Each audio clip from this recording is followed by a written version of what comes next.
الحمد لله إن الحمد لله نحمده ونستعينه ونستغفره ونؤمن به ونتوكل عليه ونعوذ بالله من شرور أنفسنا ومن سيئات أعمالنا من يهده الله فلا مضل له ومن يضلل فلا هادي له وأشهد أن لا إله إلا الله وحده لا شريك له وأشهد أن محمدًا عبده ورسوله أما بعد فأعوذ بالله من الشيطان الرجيم بسم الله الرحمن الرحيم قالت ما جزاء من أراد بأهلك سوءا إلا أن يسجن أو عذاب أليم عن أبي هريرة رضي الله تعالى عنه قال قال رسول الله صلى الله عليه وسلم الدنيا سجن المؤمن وجنة الكافر رواه مسلم الحمد لله সমস্ত প্রশংসা যাবতীয় গুণগান মহান আল্লাহ সুবহানাহু ওয়া তাআলার জন্য, যিনি আমাদেরকে নিরাপদে রেখেছেন, সুস্থ রেখেছেন, ভালো রেখেছেন। সেজন্য আল্লাহর কৃতজ্ঞতা এবং শুকরিয়া জানাই আলহামদুলিল্লাহ। অতঃপর অসংখ্য অগণিত অজস্র সালাত ও সালাম শান্তি ধারা বর্ষিত হোক আমাদের প্রিয় নবী মুহাম্মদুর রাসূলুল্লাহ সাল্লাল্লাহু আলাইহি ওয়াসাল্লামের প্রতি। সমবেত সম্মানিত মুসলিমবৃন্দ, আজকের এই পবিত্র খুতবায় আমি আপনাদের সামনে যে বিষয় নিয়ে আলোচনা করার ইচ্ছা পোষণ করি সেটি হচ্ছে মুমিনদের বন্দি জীবন। আমরা জানি এই পৃথিবীতে হক আর বাতিলের দ্বন্দ্ব চিরন্তন। সেই আদম আলাইহিস সালাতু ওয়াস সালামের সৃষ্টি লগ্ন থেকে শুরু করেই এ দ্বন্দ্ব শুরু হয়েছে। বিশেষ করে মানব অঙ্গনে, জিনদের মাঝে তো দ্বন্দ্ব আগে থেকে ছিলই। মানব অঙ্গনে প্রথম মানব সৃষ্টির পর থেকেই এই হক আর বাতিলের দ্বন্দ্ব, সত্য আর মিথ্যার দ্বন্দ্ব এটা চলতে আছে এবং এটা কিয়ামত পর্যন্তই চলবে।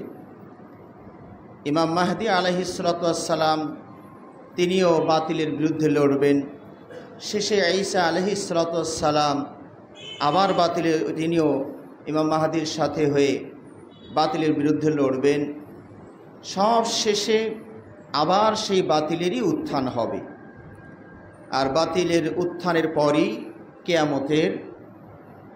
কিয়ামত শুরু হয়ে যাবে। কিয়ামত যে শুরু হবে সেটা বাতিল পন্থীদের উপরেই শুরু হবে। এই পৃথিবীটা মুমিনদের জন্য একটি কষ্টকর জায়গা। যদিও তারা অন্যান্য সাইড দিয়ে সুখে থাকুক না কেন, আখিরাতের তুলনা করতে গেলে এই পুরো জমিনটাই মুমিনদের জন্য একটি জেলখানা। আল্লাহ নবী সাল্লাল্লাহু আলাইহি ওয়াসাল্লাম হাদিসে বলছেন, আর দুনিয়া সিজনুল মুমিন, দুনিয়াটা হচ্ছে মুমিনদের একটি জেলখানা। ও জান্নাতুল কাফির, এবং কাফিরদের অভয়ারণ্য, বাগান, উদ্যান। তো আসলে এই হাদিসটা আমরা অনেকেই হয়তো এক পেশে বুঝি, কিন্তু আপনি যদি গভীরভাবে খেয়াল করেন তাহলে এর অর্থটা কিন্তু অনেক ব্যাপক। অনেক মানুষ মুমিন সুখে থেকেও এটা জেলখানাই মনে করতে হবে, সুখে থাকলেও জেলখানা। ইবনু হাজার আসকালানি রাহিমাহুল্লাহ, যিনি ফাথুল বারির জগৎ বিখ্যাত ব্যাখ্যা লিখেছেন, যার পরে আর সহিহুল বুখারীর ব্যাখ্যা লেখার চিন্তা কল্পনাও কারো মনের ভিতরে আর আসছে না। এমন ব্যাখ্যা উপহার দিয়েছেন যে যেন আনাচে কানাচে কোনো সাইড যেন বাদ পড়েনি। আর একজন এসে যে 2 লাইন লিখবেন তার যেন সুযোগই নেই। সেই ইবনু হাজার আসকালানি যখন প্রধান বিচারপতির দায়িত্বে ছিলেন, সুবহানাল্লাহ, একজন মুহাদ্দিস আবার প্রধান বিচারপতি, তিনি বেশ আড়ম্বর জাঁকজমক একটি কাফেলায় বাজারের পাশ দিয়ে তিনি হয়তো কার্যালয়ের দিকে যাচ্ছিলেন। তিনি যেহেতু বিত্তবান মানুষ ছিলেন, ধনী মানুষ ছিলেন, তার পোশাকটাও ওই রকমই ছিল। কারণ এটা হাদিসের কথা, আল্লাহ নবী সাল্লাল্লাহু আলাইহি ওয়াসাল্লাম বলেছেন, ফালিউরা আলাইকা আসারুহু, আপনি যদি একটু অর্থ সম্পদওয়ালা মানুষ হন, আপনার পোশাকের মানটা যেন একটু ভালো হয়, যাতে বোঝা যায়, মেসেজটা পাওয়া যায় আপনি ফকির নন, দরিদ্র নন, আপনাকে ভিক্ষা দেওয়া লাগবে না, আপনি ধনী মানুষ, পারলে দিবেন আরও মানুষকে। বেশভূষায় যেন কিছুটা প্রকাশ পায়। এই হাদিসটি আপনারা জানেন আল্লাহ নবী সাল্লাল্লাহু আলাইহি ওয়াসাল্লাম কখন বলেছিলেন? একজন ধনী মানুষ জীর্ণশীর্ণ পোশাক পরে এসেছিলেন। তো নবী সাল্লাল্লাহু আলাইহি ওয়াসাল্লাম তাকে জিজ্ঞেস করলেন যে তোমার কি কোনো অর্থ সম্পদ নাই? কয়, ইয়া রাসূলুল্লাহ, আমার গরুর পাল আছে, উটের পাল আছে, ছাগলের পাল আছে, আমার বিশাল সম্পদ আছে। তখন নবী সাল্লাল্লাহু আলাইহি ওয়াসাল্লাম এই কথাটা বলেছিলেন, ফালিউরা আলাইকা আসারুহু, তুমি যে একটা ধনী মানুষ, তার একটা প্রভাব যেন তোমার শরীরের উপরে পড়ে, তোমার পোশাক আশাকে যেন কিছুটা হলেও, আমি বিলাসিতার কথাও বলছি না, যাতে করে একদম নিম্নমানের অবস্থা থেকে আপনার অবস্থানটা একটু ভালো হয়। তো ইবনে হাজার আসকালানি ওইরকম দামি পোশাক একটু জাঁকজমকপূর্ণ বাহনে করে এবং সাথে অনেক সঙ্গী সাথী, একে তো মুহাদ্দিস আবার প্রধান বিচারপতি, সাথে তো নিরাপত্তার জন্য বাহিনী আছেই, একটা জাঁকজমক পরিবেশে বাজারের ভিতর দিয়ে তাকে কার্যালয়ে যেতে হবে, যাচ্ছিলেন। অতিমধ্যে বাজারের এক ইহুদি, যিনি গরম তেল বিক্রি করছিলেন, তার পোশাকটা জীর্ণ শীর্ণ, মানে তেলের ব্যবসা যারা করেন তাদের হাত পা সবই তো বৃষ্টির মতো অবস্থা থাকে, ময়লা আবর্জনা ভরা থাকে। সেই ইহুদি ইবনে হাজার আসকালানির গতিরোধ করেছেন, লাগামটা ধরেছেন যে, হে প্রধান বিচারপতি, আপনাদের নবী বলেছেন যে আদ-দুনিয়া সিজনুল মুমিন ও জান্নাতুল কাফির, তো এটার বাস্তবতা কোথায়? আপনি মুমিন অথচ রাজকীয় হালতে, আর আমি কাফের অথচ জীর্ণশীর্ণ অবস্থায়, তো মিলল না, আপনার নবীর কথা তো মিলল না। হিসাবে তো আমি ওই বেশে থাকার কথা ছিল, আর আপনি এই তেলের বেশে বেচার এইরকম ফকিরি হালত থাকার কথা ছিল, কিন্তু এরকম উল্টাপাল্টা কেন? আপনার নবী যে বলল তাতে যে মিল নাই। সুবহানাল্লাহ।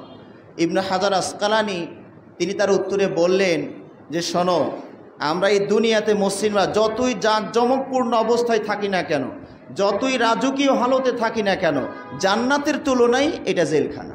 সুবহানাল্লাহ। কারণ জান্নাতে যে পরিমাণ চাওয়া পাওয়া আছে তার তুলনায় এটা কিচ্ছু না, এটা একটা জেলখানাই।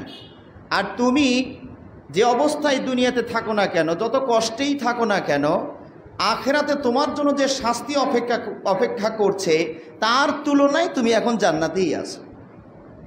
তো সুতরাং এটা মানে এটা নয় যে সবসময় মুসলিমরা মানে জেলখানার মতো একটা অবস্থা অনুভব করবে। আখেরাতের তুলনায় আমরা জেলখানায় আছি, যতই সুখে থাকি না কেন, ওটার তুলনায় এটা জেলখানা। এছাড়াও এ হাদিসের আরও ব্যাখ্যা আছে যে আল্লাহ নবী সাল্লাল্লাহু আলাইহি ওয়াসাল্লাম বলছেন দুনিয়া হচ্ছে মুমিনদের জন্য জেলখানা। এটা মানে কি? তার আগে আমাকে জেলখানাটাও বুঝতে হবে যে জেলখানাটা আসলে কি জিনিস। জেলখানা তো আপনারা সবাই বোঝেন, একটি বিশাল উঁচু মানের মজবুত প্রাচীর বেষ্টিত একটি স্থান, যেখানে প্রবেশ করলে নিজের ইচ্ছে মতো তেমন কিছু আর করা যায় না। ভালো একটু খেতে মন চাচ্ছে, পারবেন না। একটু ঘুমাতে মন চাচ্ছে, পারবেন না। পরিবারের সাথে যোগাযোগ করা দরকার, পারবেন না। এই আবদ্ধ ঘরের ভিতরেই, যেই এরিয়ার ভিতরেই আপনাকে থাকতে হবে। এটা হচ্ছে জেলখানা। তা আপনি যদি গভীরভাবে খেয়াল করেন তাহলে দেখবেন যে পুরো পৃথিবীটাই, জগৎটাই একজন মুমিন মুসলিমের জন্য জেলখানা। কারণ আপনার মন চাচ্ছে যে একটু লেনদেন করি, ঘুষ নেই, তাহলে আমি বড়লোক হয়ে যেতে পারি। পারছেন না। একটা অদৃশ্য বাধার প্রাচীর আপনার সামনে এসে দাঁড়াচ্ছে, আপনাকে জেলখানার মতো মনে হচ্ছে। আপনার চুরি করতে মন চাচ্ছে, পারছেন না। অদৃশ্য তাকওয়া নামক বাধা আপনাকে আড়াল করে রেখেছে। আপনাকে অনৈতিক চারিত্রিক অবক্ষয়ের দিকে হানা দিচ্ছে, সুযোগ আসছে, আপনি পারছেন না। কেন? ওই যে অদৃশ্য প্রাচীর, জেলখানায় যেমন প্রাচীর থাকে, মুমিন মুত্তাকির ওইরকম অদৃশ্য একটা প্রাচীর আছে। সেই প্রাচীর এসে বাধা হয়, না তুমি যেতে পারবা না, তুমি এই কাজ করতে পারবা না। এরকমভাবে হত্যা করতে মন চায়, অদৃশ্য প্রাচীর এসে বাধা দিবে, না তুমি এটা করতে পারবা না। তাহলে যেন আমার সামনে চতুর্দিকে একটা বাধার প্রাচীর আছে, অদৃশ্য ইমানি শক্তি তাকওয়ার একটা বাধার প্রাচীর আছে। আমি ইচ্ছা করলেই যা ইচ্ছে তাই করতে পারি না। এই দৃষ্টিকোণ থেকে আমরা সব মুসলিমরাই দুনিয়ার পরিবেশে জেলখানায় আছি। আবার এর যদি একটা বাস্তব রূপও নেন, যে নবী সাল্লাল্লাহু আলাইহি ওয়াসাল্লাম যেটা বলেছেন, জেলখানা বলতে আমরা যেটা বুঝি সেটাও সম্ভাবনা আছে। পৃথিবীর ইতিহাসে দেখবেন অনেক মুসলিম, এমনকি নবী রাসূল পর্যন্ত জেলখানায় যেতে হয়েছে, জেলখানায় থাকতে হয়েছে। আমি বেশ কয়েকজন নবীর উদাহরণ আপনার সামনে দিতে পারি, যারা এভাবে জেলখানার পরিবেশে গ্রেফতার, বন্দি অবস্থায় যাদের দিনপাত করতে হয়েছে। তো এই হচ্ছে হাদিসটির ব্যাখ্যা। এবার আমরা আসুন নবীদের জীবনী থেকে এর প্রমাণ আমরা নেওয়ার চেষ্টা করি। আমরা প্রথমেই ইব্রাহিম আলাইহিস সালাতু ওয়াস সালামকে দেখি। তিনি কিন্তু গ্রেফতার হলেন, বন্দী হলেন। কি অপরাধে? মূর্তি ভাঙ্গার অপরাধে। কারা গ্রেফতার করলো? মূর্তি পূজকরা, তাদের দোসরেরা তাকে গ্রেফতার করলেন এবং সিদ্ধান্ত হলো তাকে হত্যা করবেন। কেমন হত্যা? স্বাভাবিক হত্যা নয়, একটু ঘটা করে হত্যা। এমনি পিস্তল দিয়ে, বন্দুক দিয়ে, চাকু দিয়ে বা তলোয়ার দিয়ে, কোপ দিয়ে জবাই করে ফেললেন, এরকম কোনো গোপনীয় হত্যা নয়, যাতে করে এটা একটা আদর্শ মডেল হয়, যারা এই পথে চলবা তাদের শাস্তি হবে এরকম। তারা একটা বিশাল অগ্নিকুণ্ড তৈরি করে।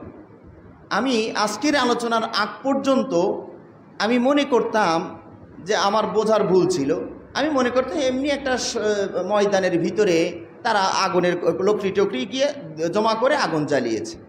কিন্তু আজকের পড়াশোনায় আমি দেখছি যে না, আসলে তারা একটা গর্ত করেছিল। অগ্নিকুণ্ড বলতে আমরা যেটা বুঝি, সেটা একটা গর্ত ছিল, বিশাল আকারের একটা গর্ত খনন করে সেখানে লকড়ি খড়ি দিয়ে ভরাট করা হয়েছিল। এটা একটা গর্তের মতো ছিল, গর্ত করা হয়েছে।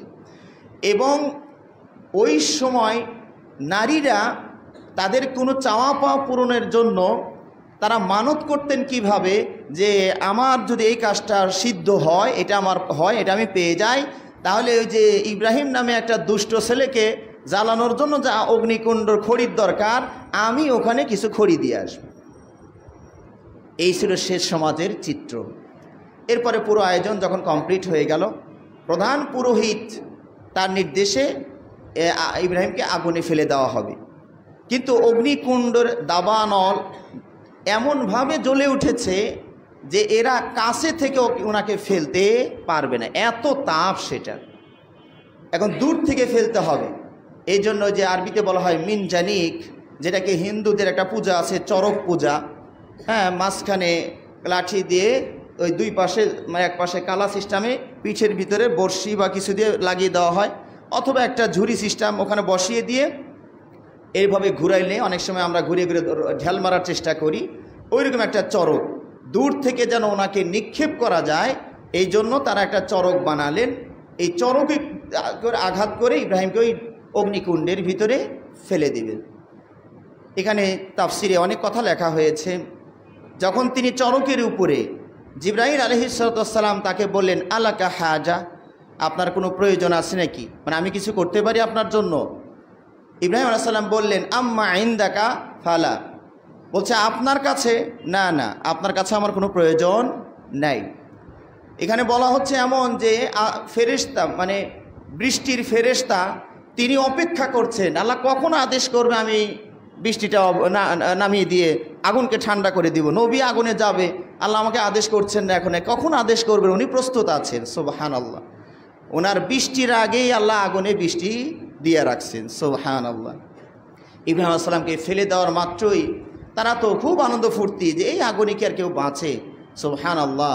আল্লাহ রাব্বুল আলামিন আগুনকে যে আদেশ করলেন, ইয়া নারু কুনি বারদাও ওয়া সালামান আলা ইব্রাহিম, ইব্রাহিমের জন্য শান্ত শীতলে পরিণত হয়ে যাও। ওটাই শীতাতপ নিয়ন্ত্রিত এসি এয়ার কন্ডিশন হয়ে গেল। ইব্রাহিম আলাইহিস সালাম ওর ভিতরে গিয়ে ওটাকে বাগান মনে করছেন। তার কিছুই পড়েনি, শুধুমাত্র রশি দিয়ে যে হাত পাগুলো বাঁধা ছিল ওই রশিগুলো পুড়েছে। সুবহানাল্লাহ। এই আগুন একদিন দুই দিন নয়, অনেক দিন ধরে জ্বলেছে। এমনকি ওই অঞ্চলের মানুষ তারা মনে করছিল যেটা শিখা চিরন্তন, এ আর কোনোদিন নিভবে না, যে এভাবে জ্বলছে তো জ্বলছে দাবানলের মতো, মাসের পর মাস জ্বলেই যাচ্ছে, এ আর কোনোদিন নিভবে না। কিন্তু অবশেষে যখন আগুন নিভে গেল, ইব্রাহিম আলাইহিসসালাম সেখান থেকে এমনভাবে বেরিয়ে আসলেন, মনে হচ্ছে যেন একটা লোক বাগানের ভিতরে গিয়ে আনন্দ ফুর্তি করে যেরকম বের হয়ে আসে ওই রকমভাবে বের হয়ে আসছেন। সুবহানাল্লাহি ওয়া বিহামদিহি সুবহানাল্লাহিল আযীম। এই হচ্ছে নবী রাসূলদের, ইব্রাহিম আলাইহিস সালাম যাদেরকে যিনি হচ্ছেন আমাদের আদর্শ, হ্যাঁ, জাতির পিতা, তার এই অবস্থা, জেলখানায় গেলেন, বন্দী হলেন। তার জেলখানা তো আগুনটাই তার জেলখানা ছিল। ইউসুফ আলাইহিসসালামের ঘটনা আপনাদের সবারই জানা আছে। নিজেদের দোষকে ঢাকার জন্য নবীকে দোষী সাব্যস্ত করা হলো, নিজেদের অপমান ঢাকার জন্য নবীকে আসামি করা হলো। আসামি আসলে তারা নিজেরা, কিন্তু এইটা যদি এভাবে রেখে দেওয়া যায় তাহলে একটা অপমানকর বিষয়। মহিলাটি নিজেই বলে ফেললো, সূরা ইউসুফ পড়বেন, ঘটনাটা শিক্ষার জন্য পড়বেন। এখানে বলা হচ্ছে মহিলাটি যখন ধরা খেয়ে গেছে, দৌড় দিয়ে ইউসুফ সালাম বের হয়ে গিয়েছেন আর সামনেই স্বামী পড়ে গিয়েছেন। এখন তো বাঁচার একটা পথ বের করতে হবে। তিনি বললেন, মা জাযাউ মান আরাদা বিআহলিকা সুআন ইল্লা আন ইউসজানা আও আযাবুন আলীম।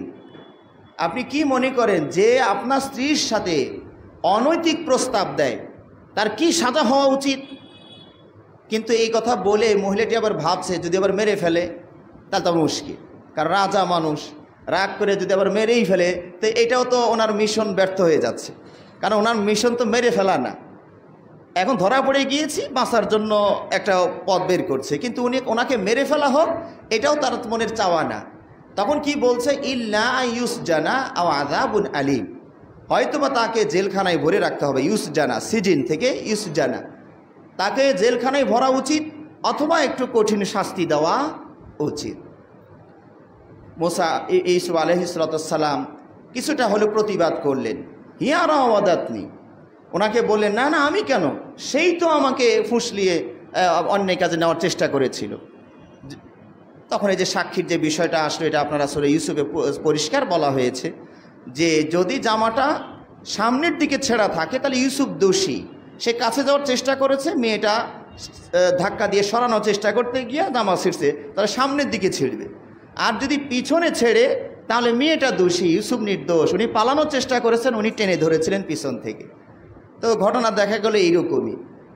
তারপরেও ওই যে বললাম, নিজের অপরাধকে ঢাকার জন্য, নিজের মান সম্মানকে ঢাকার জন্য নিরপরাধকে অভিযুক্ত করে জেলখানায় ভরে দেওয়া হলো, যে ইউসুফই এখানে দায়ী প্রমাণিত হয়েছে।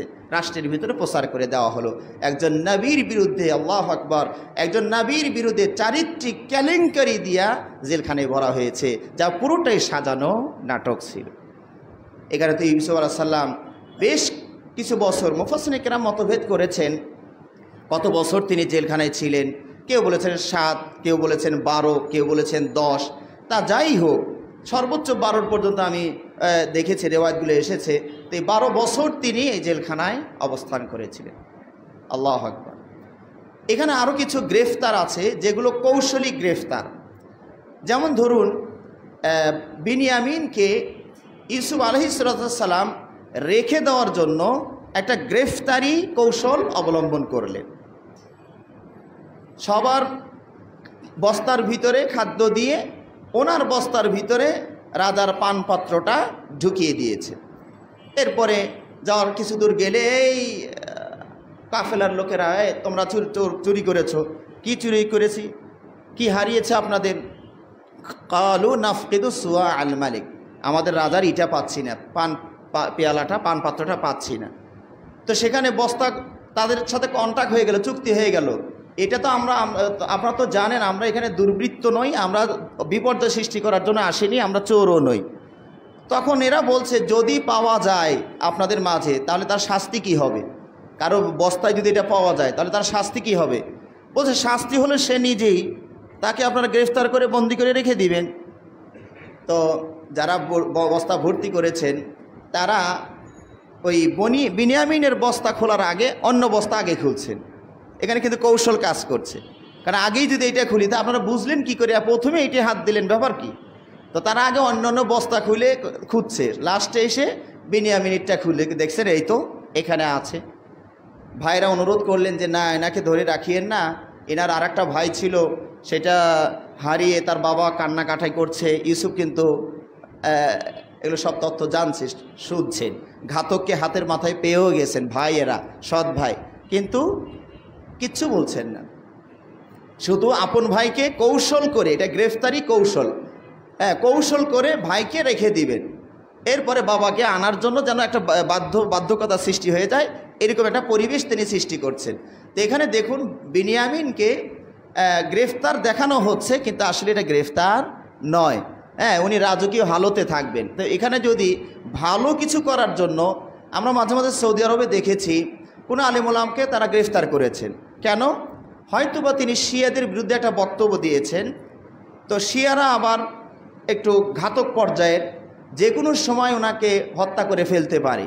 যেমন হুজাইফি মানে হাফিজাহুল্লাহ, তাকেও কিন্তু গ্রেফতার করা হয়েছিল কিছুদিন আগে,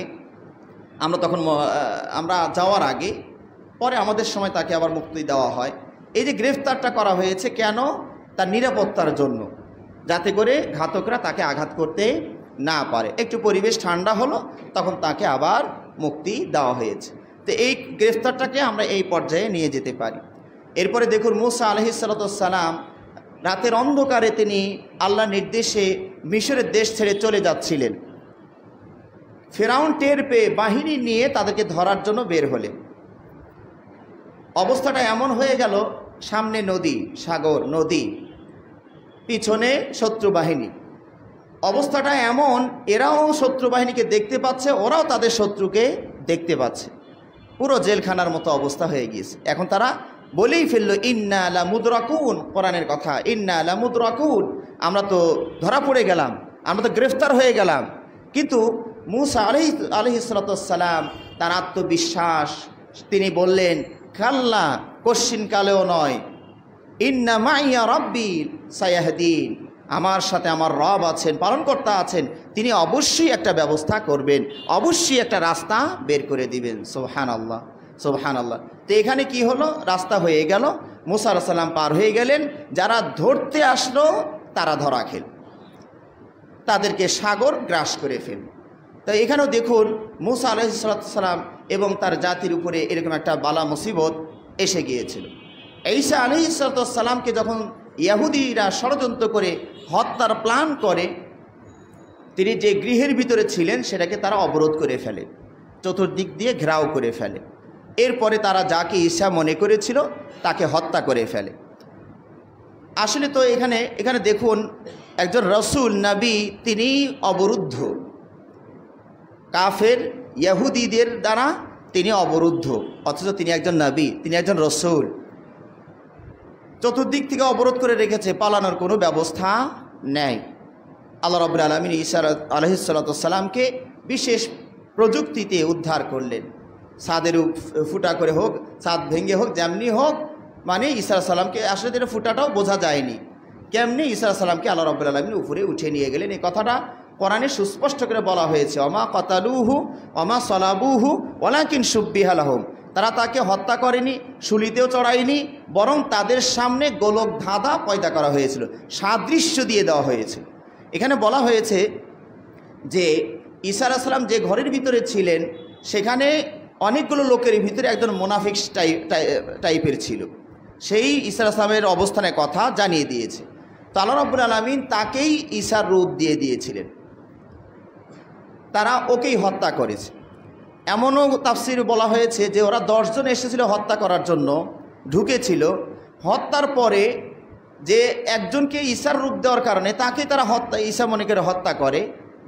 তো গোলক ধাঁধায় পড়ে গেল যে আমরা যদি ঈসাকে হত্যা করলাম তা আমাদের সঙ্গীটা গেল কোথায়, আর যদি আমাদের সঙ্গীকে হত্যা করি তো ঈসা গেল কোথায়, এমন একটা অবস্থার মধ্যে তারা পড়ে যায়। কোনো কোনো বর্ণনায় এমনও বলা হয়েছে যে আল্লাহ ওই তাদের একটা লোককে চেহারাটা ঈসার করে দিয়েছিলেন আর দেহটা তার নিজের দেহ ছিল। হত্যার পরে তারা দোদুল্যমানের মধ্যে পড়ে গেল। কেউ বলছে এটা ঈসা, দেখো না চেহারাটা ঈসার, আর দল বলছে না এটা ঈসা না, দেখো না ওর নিচের অংশ তো ঈসা না, এটা তো ঈসার দেহ না। তো এইভাবে তারা গোলক ধাঁধার ভিতরে ছিলেন। আমি যে জিনিসটা আপনাদেরকে এই ঘটনা থেকে বোঝাতে চাচ্ছি যে ঈসা আলাইহিস সালাম তিনিও কাফের কর্তৃক অবরুদ্ধ ছিলেন, কাফের কর্তৃক আক্রান্ত, মানে আক্রমণের শিকার হয়ে গেলেন। আমাদের নবী মুহাম্মদ সাল্লাল্লাহু আলাইহি ওয়াসাল্লামের বিষয়টাও দেখুন, 3 বছর ওই শিয়াবে আবু তলেব উপত্যকা যেটাকে বলা হয়, মক্কাবাসীরা কোনোভাবেই মুহাম্মদ সাল্লাল্লাহু আলাইহি ওয়াসাল্লামের সাথে পেরে না উঠে তারা বয়কট নীতিতে চলে গেল। এবং এই বয়কটটা কেমন ছিল, এই আবু তালেব এবং তার বংশধরেরা এই উপত্যকায় আশ্রয় নিলেন। তাদের সাথে কোনো বিবাহ শাদী দিবে না, তাদের সাথে কোনো লেনদেন করবে না, ব্যবসা বাণিজ্য চলবে না, দেখা হলে সালাম কালাম নাই। এইভাবে তাদেরকে অবরুদ্ধ কানঠোসা করে রাখলো। এমনকি কোনো খাবার এখানে পৌঁছার সুযোগ দিত না, আটকিয়ে দিত খাবার। কোনো বণিক দল যদি মক্কাতে এসে যে একটা আওয়াজ দিত, ব্যবসায়িক বণিক দল এসে আওয়াজ দিলেই সঙ্গে সঙ্গে কাফেররা ছুটে গিয়ে তার সব মাল কিনে নিত, যাতে করে ওই মুহাম্মদ সাল্লাল্লাহু আলাইহি ওয়াসাল্লামের সাথে যারা আছেন তারা যেন ওখানে খাদ্য কিনে নিয়ে যেতেও না পারে। এরপরেও যদি কখনও তারা কোনো দামাদামি করার চেষ্টা করতেন, তাহলে এই কাফের গোষ্ঠী অস্বাভাবিক চড়া মূল্য বলতো, যাতে করে ওনারা আর কিনতে পারতেন না, মুহাম্মদ সাল্লাল্লাহু আলাইহি ওয়াসাল্লামের অনুসারে কিনতে পারতেন না, তারাই কিনে নিতেন। এইভাবে মানবেতর জীবনযাপন করছেন এই জেলখানার ভিতরে। অবস্থাটা এমন হয়ে গেল, খাদ্যের সংকট দেখা দিয়েছে, খাবেন কি তাও নাই, খাবার ঢুকতে দেওয়া হয় না বাহির থেকে। গাছের পাতা পর্যন্ত এনারা নবী সাল্লাল্লাহু আলাইহি ওয়াসাল্লাম সহ তারা গাছের পাতা খাচ্ছেন, চামড়া পর্যন্ত তারা খেয়েছেন। এমন একটা অবস্থা এখানে সৃষ্টি হয়ে গেল। বাচ্চাদের কান্নাকাটি, মেয়েদের মানে কান্নাকাটি, পুরা আকাশটা যেন বিষাক্ত হয়ে গেল। আল্লাহর ইচ্ছা 3টি বছর আমাদের নবী মুহাম্মদ সাল্লাল্লাহু আলাইহি ওয়াসাল্লাম এবং তার বাহিনী, সব বাহিনী এই জেলখানার ভিতরে এই মানবেতর জীবনযাপন করে আল্লাহ তাকে সেখান থেকে মুক্তির ব্যবস্থা করলেন। তাদের মাঝে আবার মতভেদ হয়ে গেল। যারা চুক্তি পক্ষে ছিলেন তারা আবার 2 দল হয়ে গিয়ে এক দল চুক্তিটাকে কাবাঘরে লটকানো ছিল, মুহাম্মদ সাল্লাল্লাহু আলাইহি ওয়াসাল্লামের বিরুদ্ধে মানে বয়কট, সেই কাগজটাও কাবাঘরের ভিতরে লটকানো আছে, কাবাঘরের সাথে লটকানো আছে। আল্লাহু আকবার, আল্লাহু আকবার। এই অবস্থায় আমাদের নবী মুহাম্মদ সাল্লাল্লাহু আলাইহি ওয়াসাল্লামও মানে এই জেলখানার পরিবেশ, তিনিও তার জীবনেও চলে গিয়েছেন। সব শেষে সাহাবা খুবাইব রাদিয়াল্লাহু তাআলা আনহুর কথাটা আপনারা সহিহ বুখারীতে পেয়ে যাবেন। তিনিও ঘাতক দলের হাতে মক্কায়, অনেক বড় ঘটনা, সহিহ বুখারীতে আছে, কিতাবুল মাগাজি, যুদ্ধের পর্ব, ওখানে আপনারা হাদিসটা পড়ে নেবেন। খুবাইব রাদিয়াল্লাহু তাআলা আনহু যখন বন্দী হয়ে গেলেন, তারা যখন সিদ্ধান্ত নেয় তিনি জেলখানার ভিতরে আবদ্ধ আছেন, সিদ্ধান্ত নেওয়া হলো তাকে দিন তারিখ ঠিক করা হয়েছে, অমুক তারিখে খুবাইবকে হত্যা করা হবে। তিনি ওই হারিস নামে এক লোককে হত্যা করেছিলেন বদর যুদ্ধে, ওইটার প্রতিশোধ নেবে এই ঘাতকেরা ওনার এখন এই বন্দি করে কিনে নিয়ে এসছেন। একজনা বন্দি করেছে, ধরেছেন, এরা এই হারেসের ছেলেরা কিনে নিয়ে আসছেন খুবাইবকে, বাবার হত্যার প্রতিশোধ নেবে। যখন দিন তারিখ ঠিক হয়ে গিয়েছে তখন ওই হারেসের মেয়ের কাছ থেকে একটা খুর চেয়ে নিলেন, একটু পরিষ্কার হবেন, খুর কর্ম করে পরিষ্কার হবেন। তো ইতিমধ্যে ওই মেয়েটির একটা সন্তান ওই কেমনে ওই ফাঁকা দিয়ে জেলখানার ভিতরে ঢুকে পড়েছে। বাচ্চাটার খুবাইবের রানের উপরে বসা, আর খুবাইবের হাতেই চাকু ছুরি। মেয়েটি তখন ছটফট করছে, এই তো কাজ, কারণ ইনি তো নিশ্চিত জানছেন আমাকে হত্যা করা হবে, তো মরেই যেহেতু যাব, তাদের তো একটা নবজাতক আমার সামনে আছে, এটারে মেরে থিয়ে তারপরে আমার এখন যা করে করবে। মহিলাটা ভয় পাচ্ছেন যে আমার বাচ্চাটাকে উনি মেরে ফেলবেন, কারণ উনি তো নিশ্চিত জানছেন আমাকে মেরে ফেলা হবে। তা কাজে আমার বংশের আমাদের একটা আরেকটাকে মারলো, বাপকে মারছে আর আমার ছেলেটাকেও মারবে।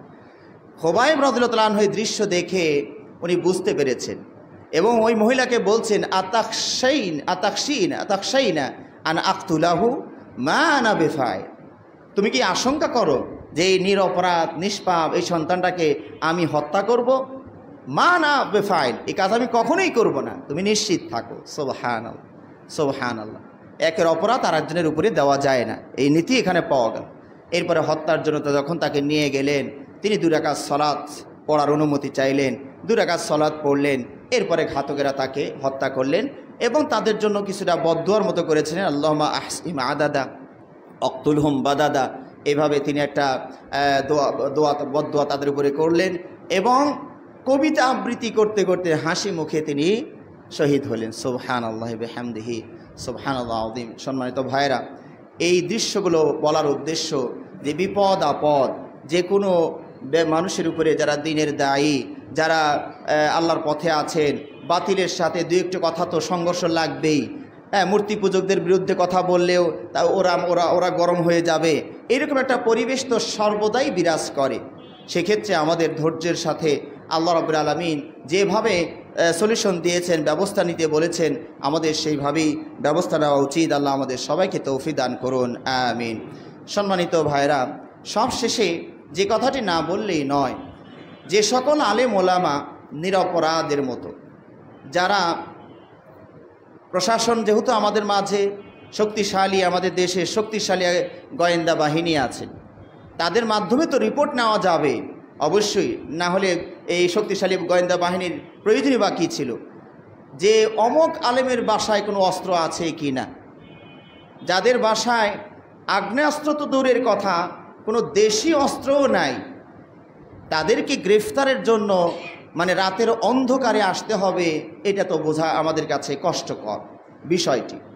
কারণ হলো যে ধরুন আমার বাসায় যদি রাত 2টোর সময় কেউ কড়া নাড়ায়, আমি কি বুঝবো? এরা কি দুর্বৃত্তরা আমাকে হত্যা করতে আসলো, নাকি মানে বীর প্রশাসন আমাকে রাতের অন্ধকারে ধরতে আসলো? আমি কি বুঝবো এখানে? আমি দরজা খুলবো না খুলবো না? এটা তো আমাদের জন্য একটা কিংকর্তব্য বিমূঢ় অবস্থা হবে। কারণ যারা যে সকল আলেম ওলামা আপনারা গোয়েন্দা সংস্থার মাধ্যমে অবগত যে এদের মাঝে কোনো আগ্নেয়াস্ত্র নাই, এদের কাছে কোনো দেশি অস্ত্র নাই, গেলেই হাত ধরে নিয়ে আনা যাবে, তো এদের জন্য তো রাতের অন্ধকারে আসাটা আমাদের দৃষ্টিতে কাপুরুষতাই মনে হয়। তাহলে বৈধ অস্ত্রধারী হয়ে লাভটা কি? ওরা ডাকাত আর এর মাঝে পার্থক্যটা কি? দুর্বৃত্তদের কাজ হলো রাতের অন্ধকারে এসে ধরে নিয়ে যাওয়া।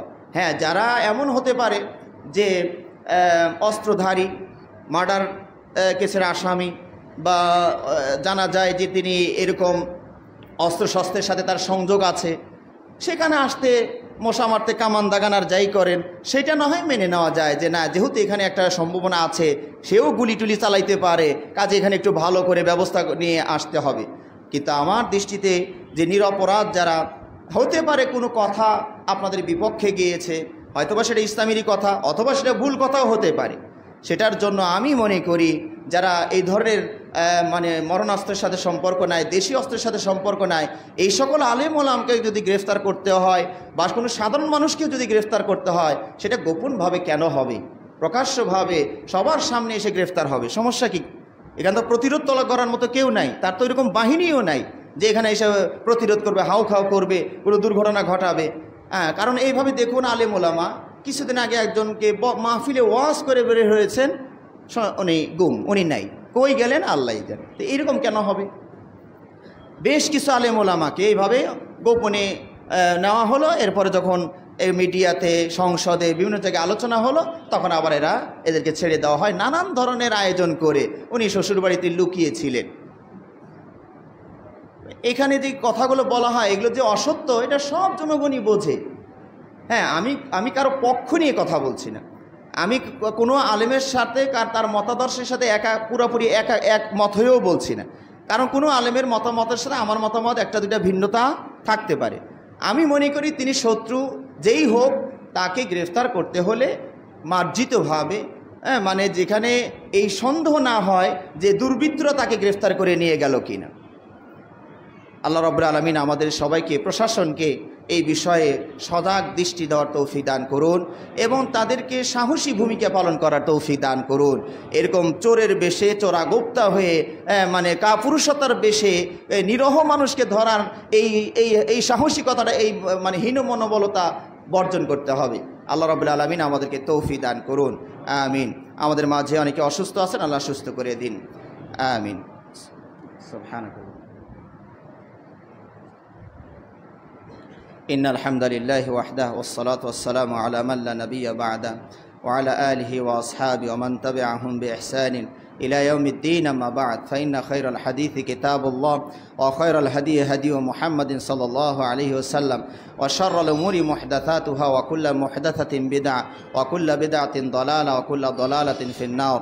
ইবাদাল্লাহ রাহিমাকুমুল্লাহ, ইন্নাল্লাহা ইয়া'মুরুকুম বিআমরিন বাদা বিনাফসিহি ফাকালা ফি মুহকামি তানজিলি, ইন্নাল্লাহা ওয়া মালাইকাতাহু ইউসাল্লুনা আলান নাবী يا أيها الذين آمنوا صلوا عليه وسلموا تسليما اللهم صل على محمد وعلى آل محمد كما صليت على إبراهيم وعلى آل إبراهيم إنك حميد مجيد اللهم بارك على محمد وعلى آل محمد كما باركت على إبراهيم وعلى آل إبراهيم إنك حميد مجيد اللهم أعز الإسلام والمسلمين اللهم أعز الإسلام والمسلمين واخذل الكفرة الفجرة اليهود والمشركين اللهم دمر ديارهم وشتت شملهم ومزق جمعهم اللهم انصرنا فإنك خير الناصرين سبحان ربك رب العزة عما يصفون وسلام على المرسلين والحمد لله رب العالمين.